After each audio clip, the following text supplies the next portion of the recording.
사랑하는 라크로스 세수관교회 성도 여러분 안녕하세요. 2020년 6월 14일 주일 메시지를 전해드리겠습니다. 이러한 말이 기억이 납니다. 속도가 아니라 방향이다. 우리가 무엇을 시작하려고 할 때 아직 늦은 것은 없습니다. 그러나 중요한 것은 성급하게 일을 진행하다 보면 방향은 신경 쓰지 못하고 속도에만 주력할 수 있습니다. 그러나 아무리 늦더라도 올바른 방향을 세우고 출발하는 것이 가장 안전하게 목적지에 도착할 수 있을 것입니다. 지난주에 세례 요한이 요단강에서 물세례를 통해서 죄사함을 선포함을 배웠습니다. 물세례는 지나간 모든 죄를 씻음받고 새 출발을 의미하는 것입니다. 그러나 출발도 중요하지만 더욱 중요한 것은 방향입니다.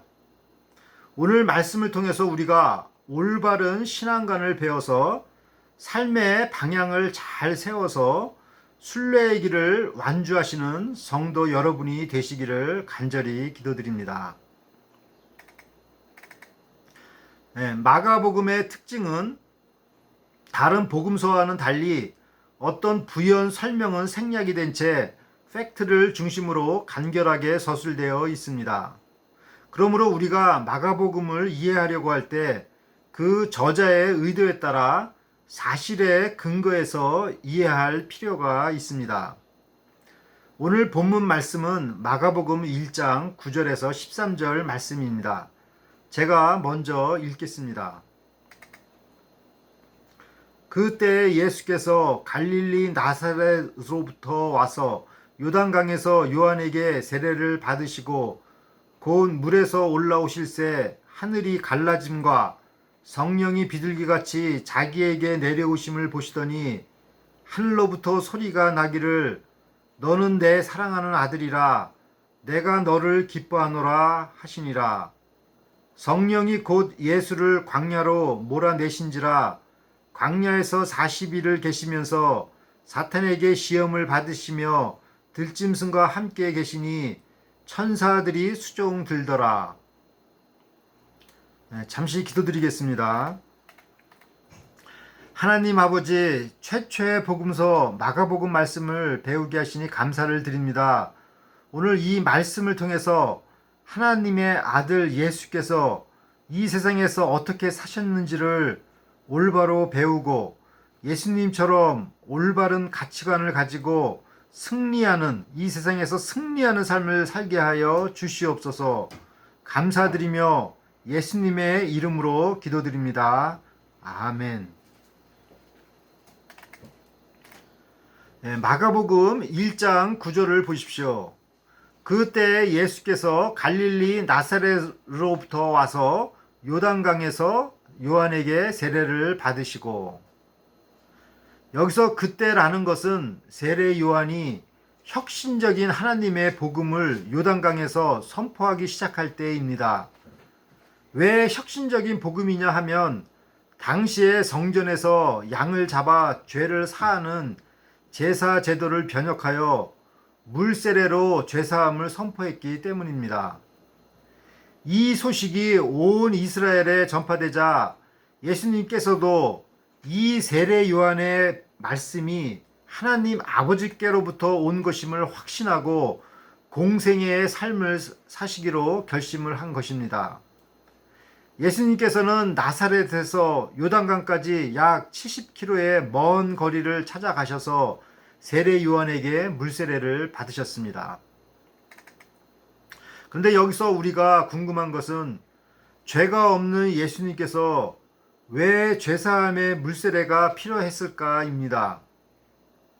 여기서 저자 마가는 아무런 설명을 하지 않습니다만 팩트 체크를 하면 요한에게 세례를 받았다는 것은 바로 세례 요한의 제자라는 것입니다.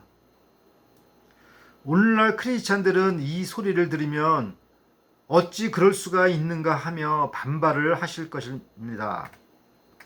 그러나 우리는 여기서 누가 높고 낮은가를 따지는 것보다는 예수님의 지극히 겸손하신 성품에 초점을 두어야 합니다.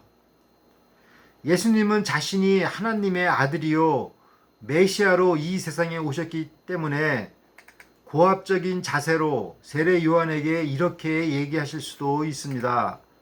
세례 요한 선지자, 나사렛으로 올라와서 나에게 죄사함의 물세례를 받으시오.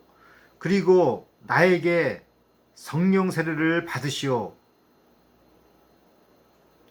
그러나 예수님은 이런 식으로 행동하지 않으셨다는 것입니다. 왜 그렇습니까? 히브리서 5장 8절 말씀입니다. 그가 아들이시라도 받으신 고난으로 순종함을 배워서 온전하게 되었은즉 자기를 순종하는 모든 자에게 영원한 구원의 근원이 되시고,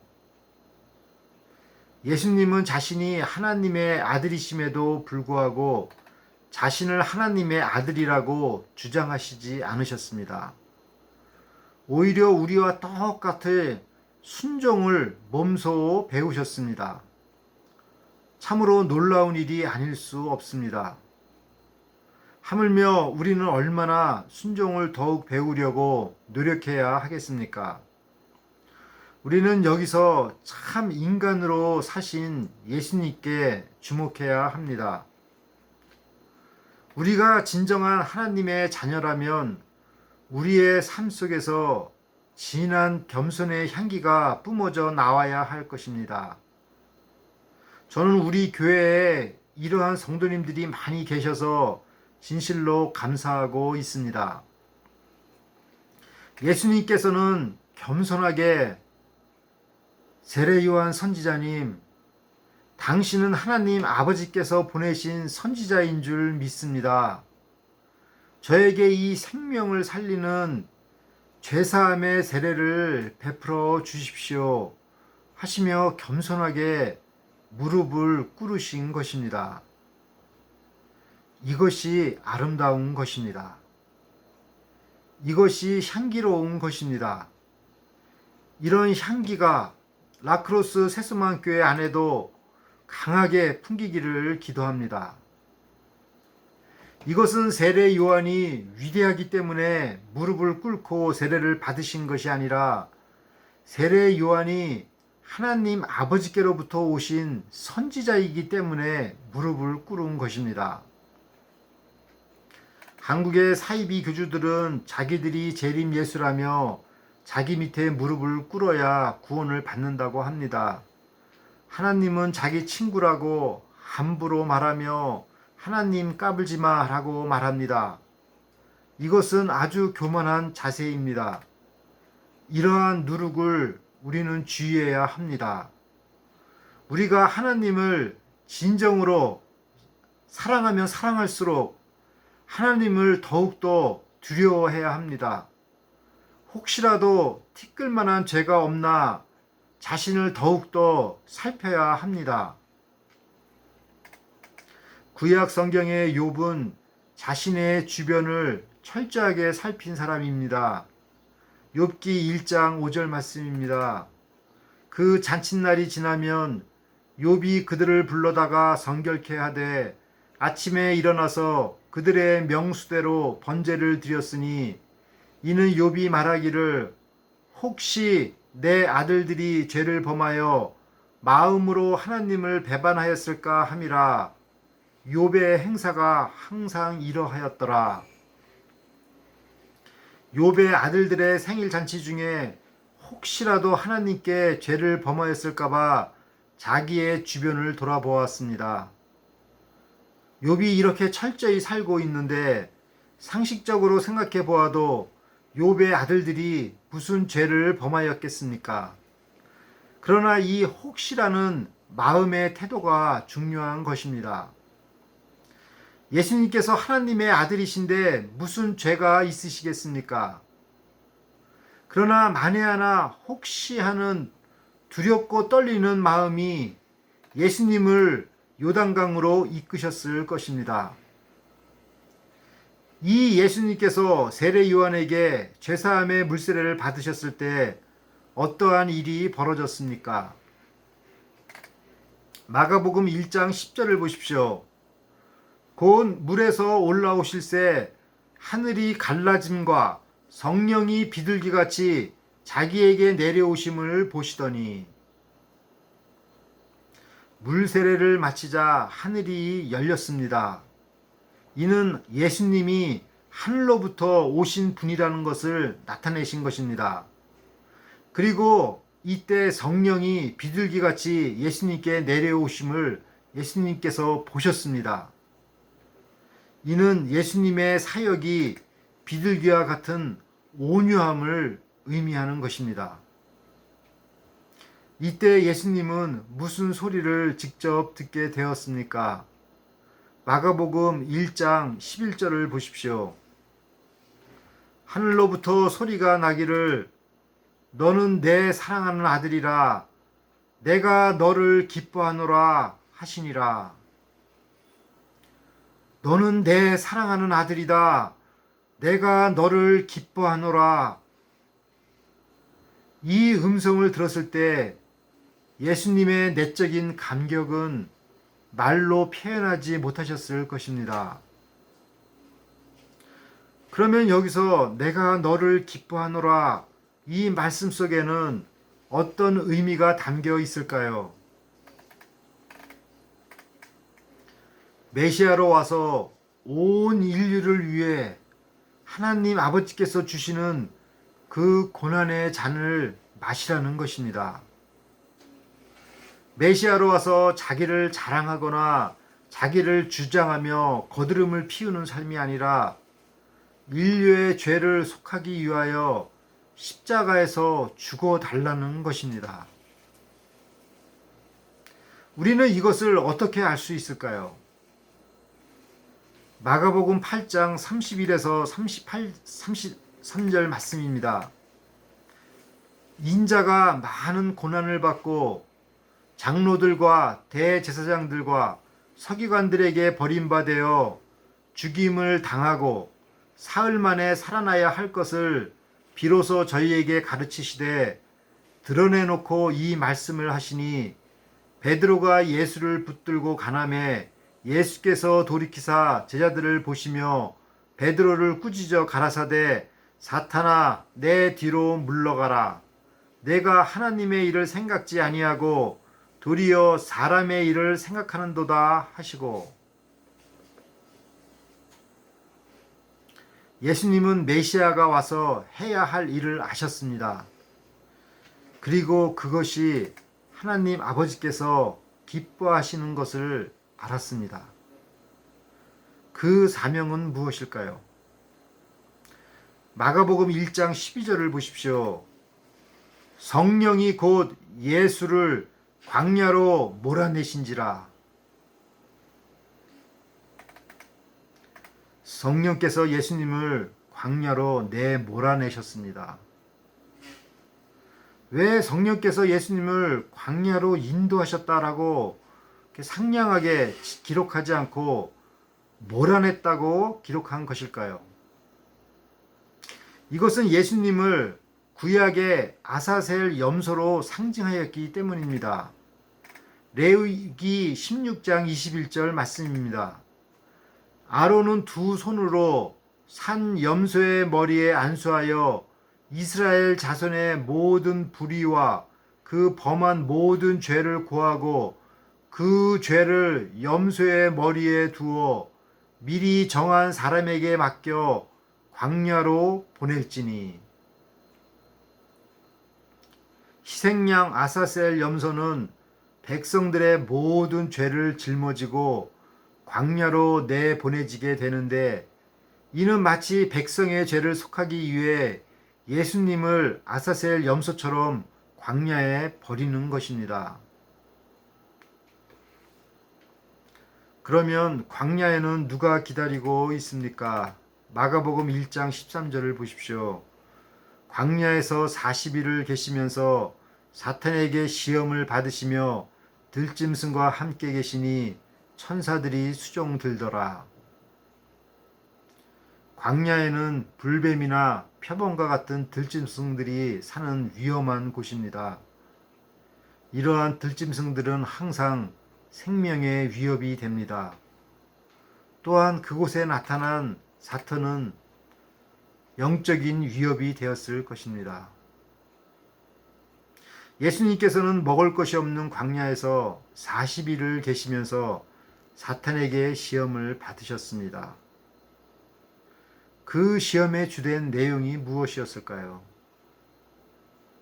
한마디로 메시아로서 고난의 길 가지 말고 자기 영광의 길로 가라는 유혹이었습니다. 이 사탄의 시험의 구체적인 내용은 마가복음서 전체에 걸쳐 두루 퍼져 있어서 우리는 앞으로 계속해서 이것을 배울 수가 있습니다. 마침내 예수님은 40일간 광야에서 모든 시험을 통과한 메시아가 되었습니다. 이때 천사들이 예수님께 나와 드실 음식을 섬겼습니다. 사랑하는 라크로스 새소만교회 성도 여러분, 예수님께서는 하나님의 아들임에도 불구하고 겸손한 자세로 세례 요한에게 물세례를 받으셨습니다. 이때 하늘에서 아버지의 음성을 듣게 되었습니다.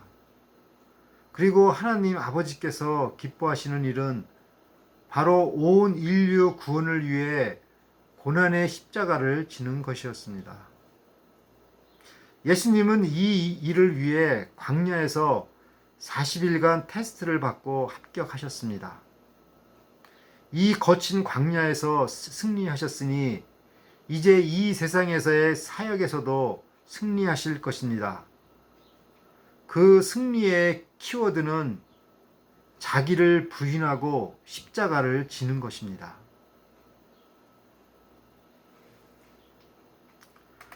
우리도 인생의 방향을 올바로 잡아야 합니다. 우리가 아무리 하나님 앞에서 결단하여 새 출발을 한다 하여도 방향을 잘못 잡고 출발하면 최후 승리를 보장받을 수 없습니다.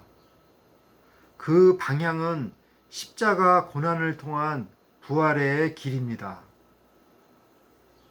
많은 사람들이 하나님의 축복을 좋아하고 부활의 영광을 좋아하고 하나님을 사랑한다고 고백을 하지만 하나님께서 내미시는 십자가는 부담스러워합니다.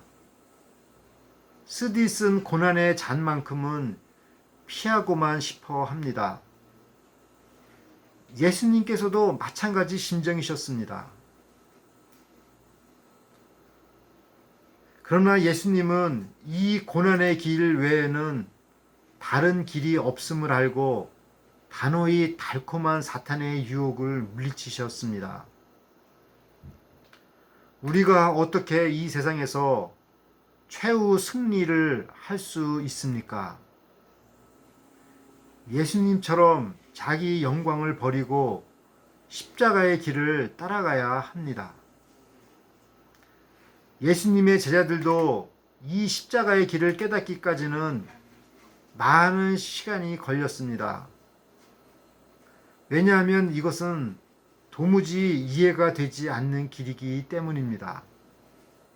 무엇 때문에 메시아를 믿고 따르겠습니까? 이 땅에서 잘 먹고 잘 살려고 한 것이 아닙니까? 그러나 이러한 메시아 사상은 적 그리스도가 주는 사상입니다. 예수님은 이 땅에서 잘 먹고 잘 살려고 오신 것이 아닙니다. 오직 하나님의 뜻이 이 땅에서 이루어지게 하는 것입니다. 그것은 만 백성을 구원하는 일이요, 바로 십자가의 길입니다. 마가가 전한 복음은 심플합니다. 구원의 길은 시작도 고난의 길이요, 끝도 고난의 길입니다. 그러나 사랑하는 성도 여러분, 이 십자가, 이 고난의 길을 통해 예수님처럼 이 광야 같은 세상에서 꼭 승리하시기를 간절히 기도드립니다. 아멘. 다 함께 기도드리겠습니다. 하나님 아버지, 오늘 말씀을 통하여 우리가 어떠한 삶을 살아야 할 것인가 분명한 가치관을 갖게 하여 주셔서 감사를 드립니다. 예수님께서 고난의 길로 나아간 것처럼 우리도 그 길을 따라 걷게 하여 주시옵소서. 그래서 세상의 부귀영화를 쫓는 적 그리스도의 길이 아니라 십자가를 통한 부활의 길로 나아가게 하여 주시옵소서. 이 시간 육신적으로 몸이 아픈 성도님들과 친척들이 있습니다. 예수님의 부활의 능력으로 모든 질병을 치료하여 주시옵소서. 무엇보다도 예수님을 믿지 않는 가족은 성령님의 도우심으로 예수님을 구주로 영접하게 도와 주시옵소서. 바바라 자매가 건강한 모습으로 속히 가족의 품으로 돌아오도록 도와 주시옵소서. 기도 응답해 주실 줄 믿고 감사를 드리며 예수 그리스도의 이름으로 기도드립니다. 아멘.